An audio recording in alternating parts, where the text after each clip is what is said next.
အားလုံးပဲမင်္ဂလာပါအားလုံး IP Lessons by ထမင်းကို part 2သင်ခန်းစာနဲ့အားလုံးပြန်လည်ကြိုဆိုလိုက်ပါတယ်ဒီထဲမှာ English IPA ကစုစုပေါင်း44လုံးရှိတဲ့အထဲမှာကျွန်တော်တို့ consonants 24လုံးအကြောင်းပြောပြပေးသွားပြီဖြစ်ပါတယ်အဲကြောင့်မလို့ဒီ video ထဲမှာကကျန်နေတဲ့ vowels အလုံး20အကြောင်းကိုထပ်ပြီးတော့ပြောပြပေးသွားပါမယ်ကျွန်တော်တို့ vowels အလုံး20ကို monophthongs နဲ့ diphthongs လို့ခွဲထားတဲ့အထဲမှာ monophthongs ကစုစုပေါင်း12လုံးရှိပြီးတော့ diphthongs ကစုစုပေါင်း10လုံးရှိပါတယ်ကျွန်တော်က video အရင်ရှင်းသွားမှာမို့လို့ဒီ video ထဲမှာကတော့ monophthongs 12လုံးအကြောင်းကိုပဲပြောပြပေးသွားပါမယ်ပထမဆုံးတစ်လုံးကတော့ e လို့အတန်ထွက်ပါတယ် I လုံးကြီးတဲ့စံခတ် e နဲ့အတန်ထွက်တူပဲပေါ့နော်သူရေးတာကကြတော့ I မှာ slash နှစ်ခုကြားထဲမှာရေးပါတယ်သူကို example ပေးထားတာက happy ရယ် lonely ရယ် pinky ရယ်ဖြစ်ပါတယ်ပြန်ပြောပြပါမယ် happy ရယ် lonely ရယ် pinky ရယ်ဖြစ်ပါတယ်နောက်တစ်လုံးကတော့ e လို့အတန်ထွက်ပါတယ် I လုံးကြီးတဲ့စံခတ် e ဝတ်စာနှလုံးပေါက် e နဲ့အတန်ထွက်တူပါတယ်သူကိုရေးတာကကြတော့ဒီရဲ့အပေါ်က I ကိုမှဝတ်စာနှလုံးပေါက်ပုံစံအဆက်20လေးထည့်ပေးတာဖြစ်ပါတယ်သူကို example ပေးထားတာကတော့ sheep ရယ် cheese ရယ် these ရယ်ဖြစ်ပါတယ်နောက်တစ်လုံးကတော့ it လို့အတန်ထွက်ပါတယ်သူကိုရေးတာကြောင့် I အကြီးကိုမှတူတူလေးရေးတာဖြစ်ပါတယ် I အကြီးကိုတူတူလေးရေးပြီးတော့ slash နှစ်ခုချားထည့်ထားဖြစ်ပါတယ်သူရဲ့အတန်တော့က it ဖြစ်ပါတယ် I ဆက်တာ it ပေါ့နော်အဲ့အတန်နဲ့တူတူပါပဲသူကို example ပေးထားတာကတော့ ship ရယ် this ရယ် fish ရယ်ဖြစ်ပါတယ်နောက်တစ်လုံးကတော့ oat လို့အတန်ထွက်ပါတယ်ဝါဆွဲတက်တာ oat နဲ့အတန်ထွက်တူတူပဲပေါ့နော်သူကိုရေးတာကကြတော့ပါဆောက်ကိုမှအချွန်တစ်ဖက်စီမှာအချွန်လေးထည့်ပေးတာဖြစ်ပါတယ်အချောင်းလေးထည့်ပေးတာဖြစ်ပါတယ်သူကို example ပေးထားတာကတော့ good ရယ် wood ရယ် foot ရယ်ဖြစ်ပါတယ်ဒီဟာကို wood လို့မထွက်ဘူးเนาะဒီဟာကိုလည်း food လို့မထွက်ပါဘူး wood နဲ့ foot ဖြစ်ပါတယ်เนาะနောက်တစ်လုံးကတော့ လို့အတန်ထွက်ပါတယ်သူ့ကိုရေးတာကြတော့ u ကိုမှအပေါ်ကလိုမျိုးအဆက်လေးနဲ့ဆက်ပေးတာဖြစ်ပါတယ်သူ့ကို example ပေးထားတာကတော့ shoot ရယ် foot ရယ် root ရယ်ဖြစ်ပါတယ်ဒီရဲ့ foot ကိုကြတော့ foot လို့အတန်ထွက်ပြီးတော့ဒီရဲ့ food ကိုကြတော့ food လို့အတန်ထွက်ပါတယ်เนาะမတူပါဘူးเนาะနှစ်ခုကဒီရဲ့ဟာကိုကြတော့ လို့အတန်ထွက်ပါတယ်ပါးစပ်ကိုတဝက်ပဲဖွင့်ပါတယ်ပါးစပ်ကိုတဝက်ပဲဖွင့်ပြီးတော့ လို့အတန်ထွက်ပါတယ်သူ့ကိုရေးတာကကြတော့ 3 ကိုမှအဆက်လေး20အပေါ်လိုပဲအဆက်လေး20ထည့်ပေးရဖြစ်ပါတယ်သူ့ကို example ပေးထားတာကတော့ shirt ရယ် verb ရယ် perfect ရယ်ဖြစ်ပါတယ်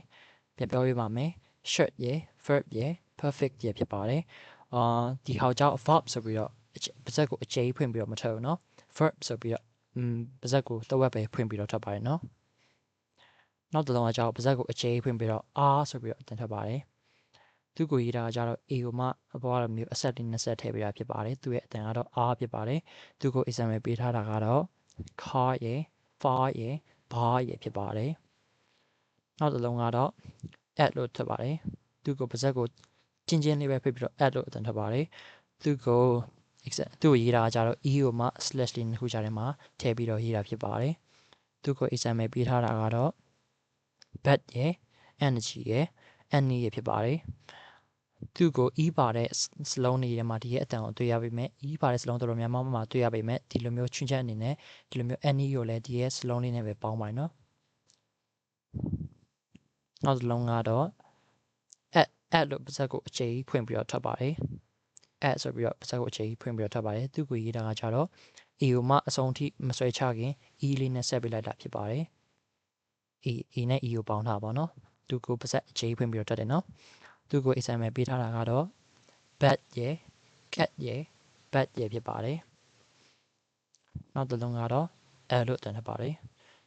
သူကလုံးဝအတန်ကလုံးဝတူရယ်ပေါ့နော်သူကိုတော်တော်များများခေါ်ကြတာကတော့ short အတန်လို့ခေါ်ပါတယ်သူကိုဘာသာစကားတိုင်းမှာဒီရဲ့အတန်လေးရှိရပေါ့နော်သူကတခြားစလုံးတွေနဲ့မတူပဲအတန်အရန်တူတဲ့အတွက်သူ့ short လို့ခေါ်ကြပါတယ် short sound ပေါ့သူကို example ပေးထားတာကတော့ ago ရယ် about ရယ် ashamed ရယ်ဖြစ်ပါတယ်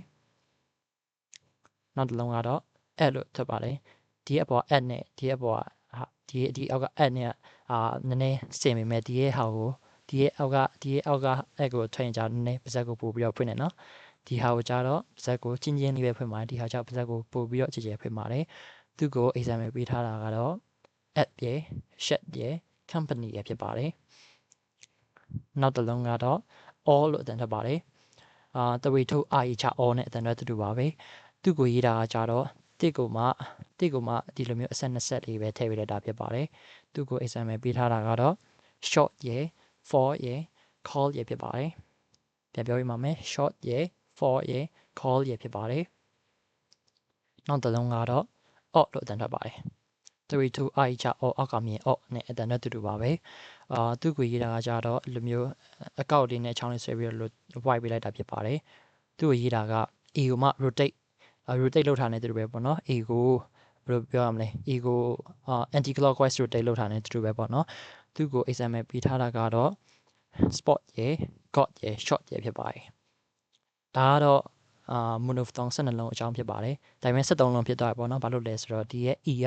အမှန်တကယ်က monophthong စီးရင်ထဲမှာတော့မပါဘူးပေါ့နော်ဒါပေမဲ့ဒီလိုမျိုးဒီအတန်လေးရှိလို့ထည့်ပေးထားဖြစ်ပါတယ်ဗီဒီယိုအဆုံးထိကြည့်ရှုပေးတဲ့အတွက်အားလုံးကိုကျေးဇူးအများကြီးတင်ပါတယ်ဗီဒီယိုလေးကိုကြိုက်နေတဲ့ဆိုရင် like နဲ့ YouTube channel ကိုလည်း subscribe လေးလုပ်ပေးကြပါဦးများအားလုံးကျေးဇူးအများကြီးတင်ပါတယ်